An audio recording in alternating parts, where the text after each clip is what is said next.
Hello， 大家好，我是你的宝藏姐姐。今天我们洛杉矶街道办来拜访的是在美国更为小众的一个生意，就是在美国开功夫学校。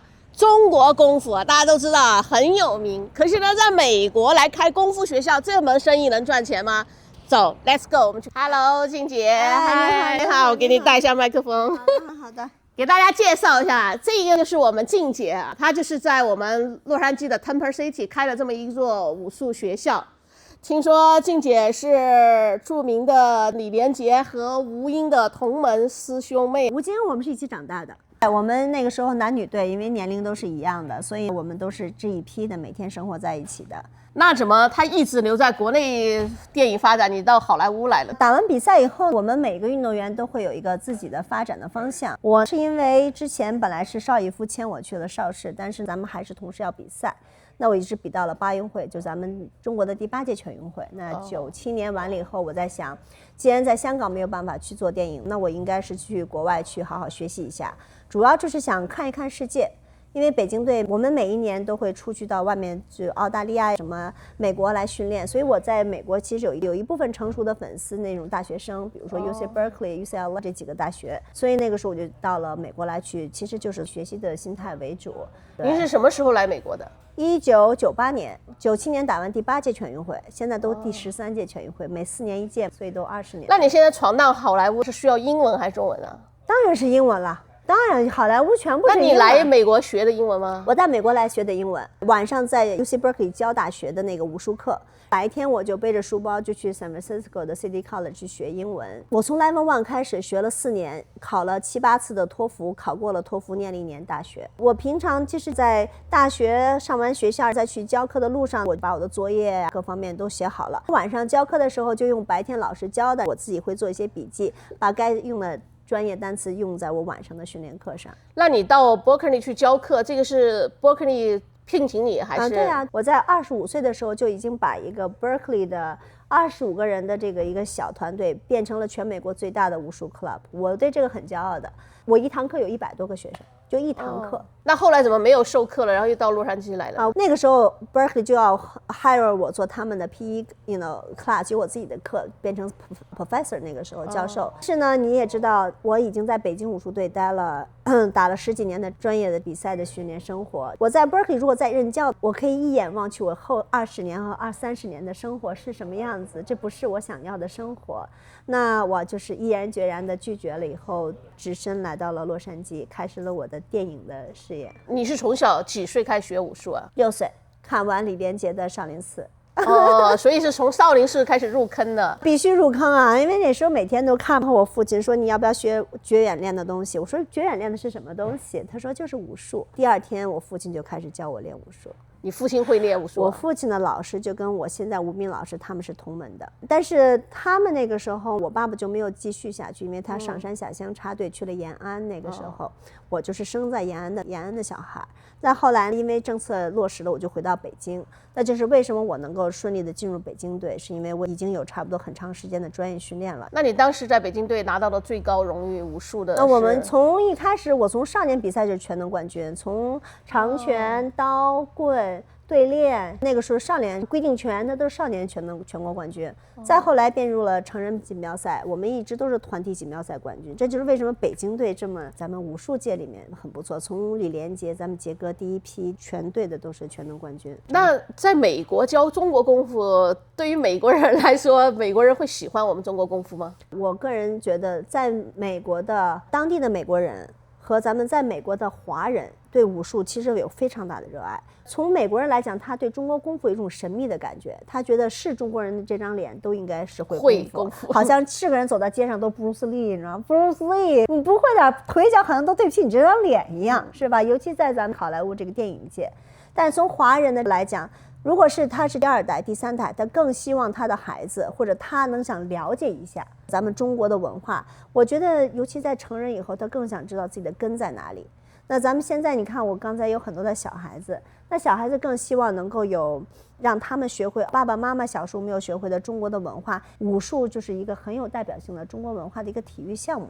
所以我是觉得很有意义，尤其教小孩子。那所以你后来从 Berkeley 回来以后，就到洛杉矶就去闯好莱坞了。去闯好莱坞那么容易吗？当然不容易了。刚开始来的时候，从一个小白到进入到好莱坞，我想每一个人都想有一个切入点。我的切入点最好的就是我的武术的背景。但是很多人觉得好像练武术就应该可以做一个明星 ，no， 你要学会怎么去在镜头面前打，和打得有节奏，打得漂亮，而且不到伤到你的对方，而且懂得镜头的镜头感，加上你要 deliver 你的台词，这都是英文的，所以上表演课是必须的。我们上表演课都是一堂课都3个小时的表演课，在初期你也要练习怎么去发音。你当时也去上好莱坞的表演课吗？而且你要上一节课多少钱？那个时候也是1个小时差不多50、60这样子，3个小时150、200块的。对，所以你要工作人去 support 你的这个 acting 的 class。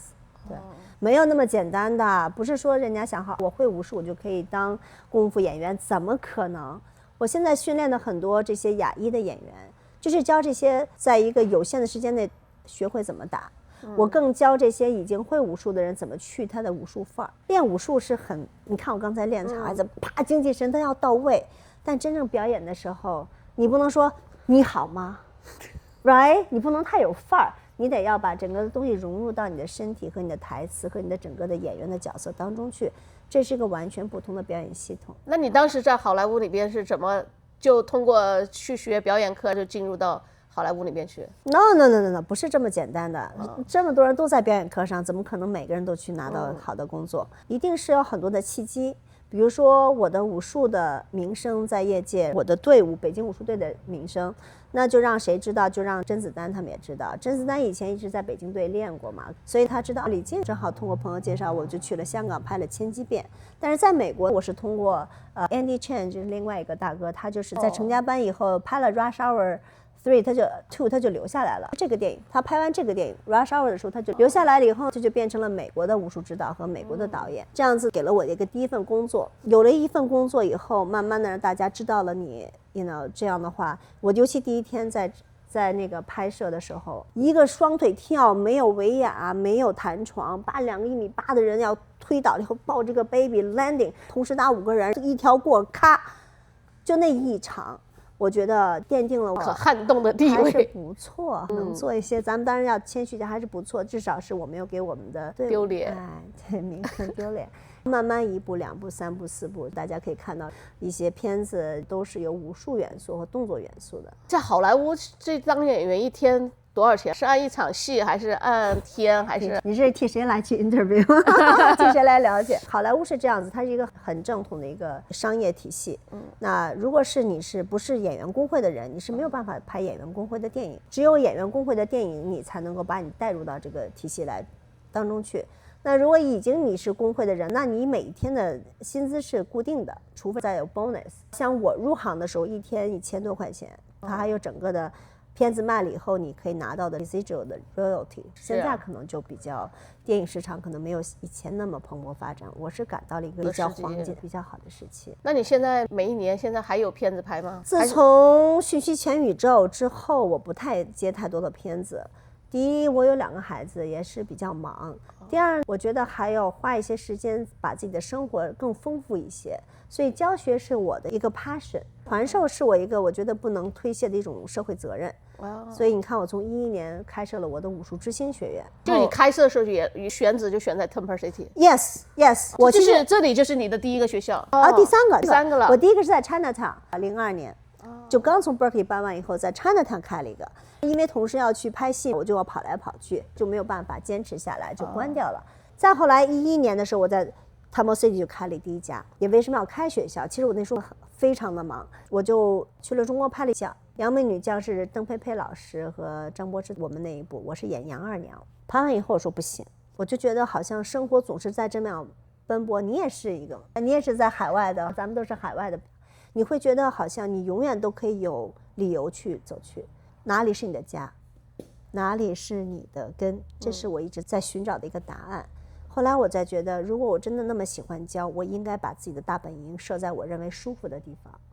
那这是为什么我从好莱坞搬到 Studio City， 搬到 Marina del Rey，我毅然决然的就搬到了咱们华人区。我其实那时候都不知道 Where is the Temple City， 因为有点小，它不像 Arcadia、Pasadena 那么大。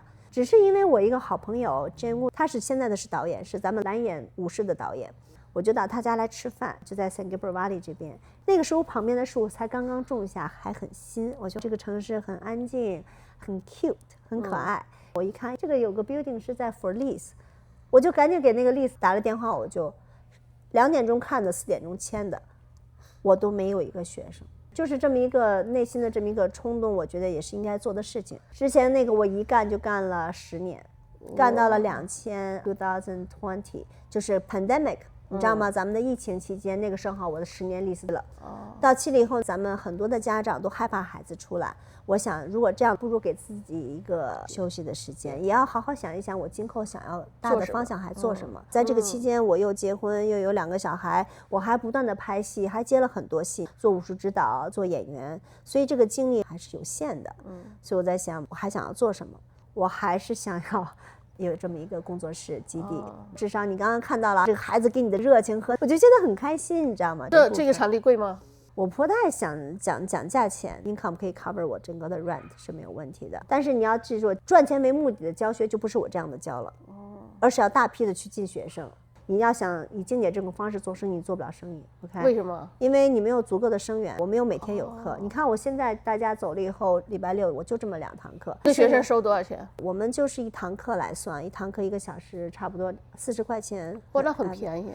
你不能要的太贵，为什么呢？它主要是以普及为主，你知道，你要做的太贵，等于我很多的孩子在周围，他的经济条件跟不上，你就整个就卡掉了他整个学习的这种一个机会。咱们中国这个武术跟跆拳道一样，也是要一级一级的考级，还是？其实在中国来讲是不需要考级的，但是在美国来讲，因为它有跆拳道的这个系统的先例。你如果不考级，对孩子来讲，他没有一个短期的目标，给他考级的目的只是为了给他一个目标，并不是说到了黑带它就是一个尽头了，黑带之后没尽头。武术之所以很难发展，是因为它太丰富到你没有办法在一个很短的时期内让它达到一个全面的这么一个都了解的状态，因为它加上哲学，它很深，所以呢，一定要在初期让孩子能够接受，要把它 simplify 简化，变成一个可接受的可让他去在短期内看到效果的一个东西，然后慢慢的咱们再去深入。这个功夫里边，我看你这儿品种很多，又是刀，又是棍，又是枪，这个看我这边有刀枪剑棍，这个对这个什么的，这你会这么多品类的这个武术吗？我当然会了。你就像我们这种，如果你用最简单的方法来说，就是我打通我的任督二脉。这种东西对我们来讲，你虽然没有，就是信手拈来是吧？你虽然没有任何一个东西，到你手上就变成武器了。但是你会它的东西都是一个道理，不要把东西看得那么玄。你会了一个东西，它其他东西一点就通，它的技术基础是一样的。所以为什么我们在做电影的时候，我会很容易的把它变成一个武打来去用它这个元素。大家尤其很容易看到成龙大哥的这个电影，它就有这个特点，你拿起一个笤帚你就可以就是个武器，就是个武器。对，像尤其软器械，像绳标啦、3节棍啦，这些是比较难去掌控的9节鞭，因为它软器械。像双器械就比较难掌控，因为它是还有加要左手。你像双钩，打个比方吧，这应该是这个样子的 ，OK。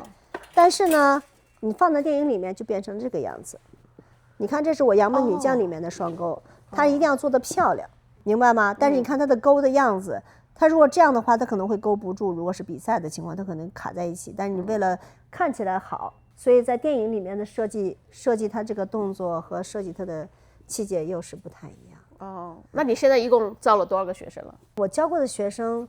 之前的学生都有上百个、上千个，但现在重新开始，还需要大家多方支持和宣传。对。但是等到今年夏天过了以后，我这边会加课，因为现在的孩子已经练过1-2年了，他可以往上再慢慢进步了。那我会要腾出一些新的空间来给新的学生来去让他们来去学，更高级的孩子可以有更多的这个课时。我刚刚看你外边简介，你除了武术，你还教boxing。 我们不是我教，我是这边有 boxing 的老师来教。所以你这边除了你自己还有几个老师？有，我这边有表演老师，有 boxing 老师，还有我们的教学这个助理。那像你们教学是用中文还是用英文教？英文。都用英文。英文并不担心他听不懂，因为他在学校能够来这儿的孩子，他都会上学，上学他都能听得懂。听不懂的我们也能用中文来。表演课也是中英文，我们平常其实就是中英文。你刚才看到了有一些我们表演课一节课多少钱？也是1个小时40块，1个半小时60块。对，我没有把价格弄得太高。那你现在一边教学的同时，你还有时间去拍电影吗？还去接戏这些吗？拍戏目前的话，有时在考虑。我主要这一个阶段，今年是要把我的太极拳的教学视频推广。大面积的推广教学视频。哇，这个就是静姐的荣誉墙。对，这个只是其中的一部分。这个是2002年我参加世界锦标赛的一个 World Championship。因为来了美国以后，要想让本土人知道你的成就，还是需要去比赛，所以我会参加一些美国的世界锦标赛，然后呢，把所有的这些项目跟他们的什么跆拳道、karate 跟他们一起比。我曾经那谁赢了？我赢。我从03、04、05、06 4年连续都是4年的女子全能冠军，是跟剑道、karate， 然后所以你看我在外面很多的时候去开工现场的这些动作演员都会说，我的老师的老师的老师那时候跟你是在一起。我本来说我小孩想送去学跆拳道，他们就跟我说别去学跆拳道，那花拳绣腿，学武术。因为咱们是在媒体上，我也不愿意去 misleading 或者是怎么样，但是武术是一个相当全面的一个基础训练，它什么都包括。但是跆拳道的呢，腿多，手上的东西反而没有，而且他们的步子比较高，这就是为什么你看他这个步子啪他的很高，而武术你看刚才看到他为什么很低，整个的下盘的根练的就是武术的，就是练的这个东西。然后剩下的你看我有做裁判的，然后呢我还有这些我这个整个是咱们的功夫 magazine。你像这个封面呢，都是当时是第3大最畅销的这个那一期，仅次于李连杰和 Halle Berry。剩下的像我的这些都是你看 UC Berkeley 的这个东西，然后我的这些聘书什么的，然后这些都是我们平常像这成龙大哥呀，这是我去年在吴京的那个银武堂我们照的，跟我们一队的这些朋友。然后这是讯息全宇宙，我们得了差不多11项提名7项大奖。对，这是我们当初拍的，因为太多了，我也就差不多放一些比较典型，就是一些零零碎碎的。咱们现在开业了，然后就会把一些更多的照片抢给咱们的学生，让他们有一些归属感，慢慢的这个内容就会越来越多。那今天非常感谢静姐接受我们的这个采访，祝愿静姐以后我把我们的中国武术这个发扬光大，普及到全美国。好的，谢谢你们，谢谢，普及到全世界，普及到全世界，谢谢。